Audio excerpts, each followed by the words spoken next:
Hey guys, Ty here. In this video I explain the top 5 mistakes you could make setting up your Shopify store and running your business. Let's get straight into it. Number 1 mistake, not smashing that like button and hitting subscribe. Really helps me out, much appreciated. Okay, take 2, first mistake. First mistake is not taking the business seriously. It's treating the business as just a hobby, as just a bit of fun. What you need to know is if you're setting up a business, it is a business. Yeah, it's not a brick and mortar store, but it's still an entity type. It's just a different form of business, different style of business. But at the end of the day, it is a business. By the time you set this up and launch it, you are now a business owner. You are an e-commerce business owner. You got to respect that title and treat yourself accordingly. And treat the task at hand accordingly. Like, you are now running a business, there's a lot to consider, and that's what a lot of people overlook. They see it as a bit of fun, they see it as a get rich quick scheme, and it definitely isn't at all. It's a lot of hard work, there's a lot of stuff to learn along the way, there's a lot of things to consider: tax, finance, privacy policies, shipping policies, terms and conditions, GDPR, Instagram marketing, email marketing, SMS marketing.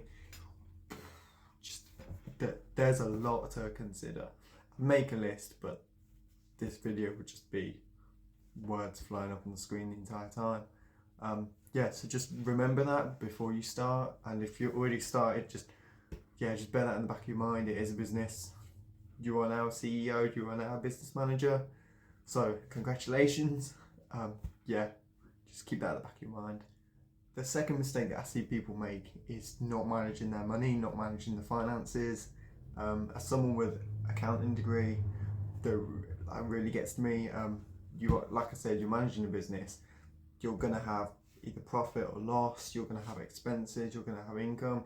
You need to keep track of that. Whether you're currently trading as a sole trader or trading as a limited company or an LLC if you're in the US, it's something that you need to keep on top of, even if it's just a simple Excel spreadsheet. Expenses, income, just keep track of it, because you'll need it at some point, and you might need it sooner than later. It's a good way to just track your money management, track how much money you're making. You can calculate your profit from it. Yeah, it's a really good habit to get into. If you're like me, you've got multiple side hustles, try and keep it separately.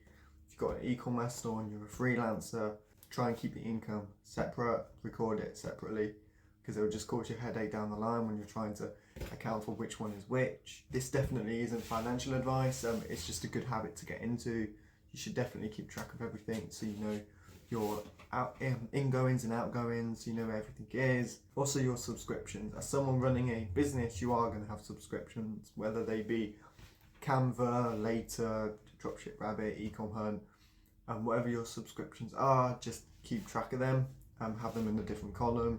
They do make part of your expenses, and it's just a good thing to be aware of them and not to overlook them, because you don't want to be calculating your profit and then realise this doesn't match up with your bank account because you've just missed $100 or $200 worth of subscription fees. The third mistake I see people make is not talking to their supplier, not communicating with their supplier, not building that rapport.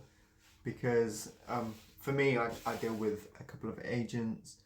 The best thing for me is to keep a good line of contact. I've got my primary agent on WhatsApp who I talk to nearly every single day. Even if it's not business related, it's just good to be like, hi, I hope everything's alright, how's it going? And build up that rapport, because they probably have multiple clients and it's good to have that connection with them. They'll be easier to negotiate with and be more lenient in negotiations if they feel like they can trust you and they have that connection with you, and they know and they feel that they really know you. And that's the same with you for them. Like, these are the people who are quality checking your items. These are the people who are sourcing them, and you need to be able to trust them. You are paying them, whether it's through PayPal or Payoneer. You need to be able to have that rapport with them, so keep in contact with them on a daily basis doesn't go amiss. Number 4 is not doing enough research.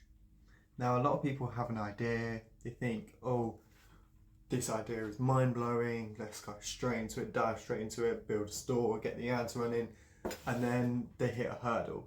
Maybe Facebook ads have restrictions for the particular item, maybe someone's already done it, maybe they're too late to the game, Or maybe they just got caught up in all the excitement, didn't do the proper research, and now realizes, oh, that's a bad idea. Like in 2020, everyone had this mind-blowing idea to do print on demand on face masks, and they decided to sell them on Facebook ads, and then Facebook was like, actually, we don't allow this, and the restrictions stop you right there.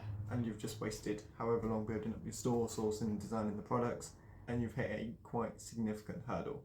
So do your research beforehand on the product itself, on the quality of the product. Now, I'm not saying you have to wait 2 or 3 weeks to get that item to you physically, but look at the reviews. Go on other websites, look at their reviews, and see if you can get a feel for whether it's good quality, bad quality. What are the cons of this item? Can this item be improved? Can I improve it? Is there an improvement? Is there an updated version? Just do your research in that area. You also want to be researching the market for that product. If it's in the pet niche, what's the pet market saying? Go on Google Trends, type in something like, let's say your product is a dog bed, type in dog bed, look at the search history, look at the related history, look at the search results, how popular is that keyword. If you scroll down to the bottom of Google Trends, it will actually show you suggested keywords. That gives you a new idea to consider, a new product to consider that's maybe more popular. Also, when researching, you want to look at the opportunities in that market, the strengths. You want to do a SWOT analysis basically. For those that don't know what SWOT analysis is, that's strengths, weaknesses, opportunities, and threats. Strengths are just what is good about this market, what's good about my product, my business. Weaknesses is self-explanatory. Opportunities is there opportunity to make a brand from this product? Is there opportunity in the market for me to succeed? Is it already quite popular? Opportunity for me to take a product, make a brand from it? Is there an opportunity to take an already saturated product and to twist it slightly, put a new unique selling point, put a new take on this product and target at a completely different audience? There is a case study of a company that took the night sky light, so it projected like stars and the night sky on your bedroom ceiling. They took that product and then rebranded it, repurposed it for a mermaid cove light, and that went really well. I can't remember exactly where I saw it. I think it was on one of the Overload blogs. But yeah, that's what I mean. Is there an opportunity to take a product and twist it? Number five is a tough one, because it's hard to admit when something's failed and when something's not working. It's not knowing when to just leave it, call it a day, and say, okay, this has not worked, back to the drawing board. This will happen. It's inevitable that something that you do won't meet your expectations, or it won't succeed, or it'll just fall flat and fail completely. You need to know when to just call it quits, cut your losses, and be like, okay, this didn't work, but I'm not going to give up. I'm going to keep going. Let's try something else. My first store, I launched in December of 2019, January of 2020, and it was a general store. Everyone was doing general stores in Q4. I thought, okay, bit late to the game, but let's try it. I didn't do my research properly. I didn't know Chinese New Year was actually going to affect me. I was pretty naive, and it completely shut me down. Shipping times were already quite bad for 20 to 30 days, and then they went unreasonably to like 40 to 60 days, and then you got hit by the pandemic, and that was my first business fail. And it did take me a couple of months to be like, okay, call it quits. In March of 2020, I launched a niche store. 3-4 months later, that really took off, and it made me think, oh, if I would have started this a couple of months before, and I have just called it quits on my general store and been like, okay, this isn't going to work, and got a better start on my niche store, then maybe I'd be in a better position. But it all worked out. At the end of the day, it sucks admitting that, okay, this has failed, but don't let that get you down. Keep going, keep at it. If idea 1 doesn't work, idea 2, idea 3, plan A, B, C, D. One of them will inevitably work if you do your research correctly, if you put the work in, if you put the effort in, and yeah, there's no reason why you can't be succeeding.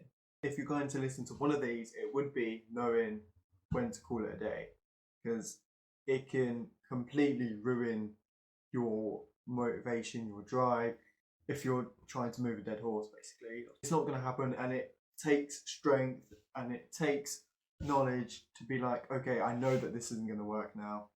I've tried it, I've tested it, it's gone. Move on to the next project. Let's try a different approach. Let's try something else. Let's do some more research this time. What have I learned? Take that with you, because it's all experience. So yeah, that's probably the most important one in my opinion. So that's 5 mistakes that dropshippers tend to make. Now you know about them. If you've not made them, don't make them. If you think you made one of these mistakes, then correct it, resolve the problem. If you think you're making one of these mistakes now, it's not too late to resolve it. It's not too late to change it. You can always do more research. You can always call it a day. Hope you found value in this. Again, if you like the video, please do consider liking and subscribing to the channel.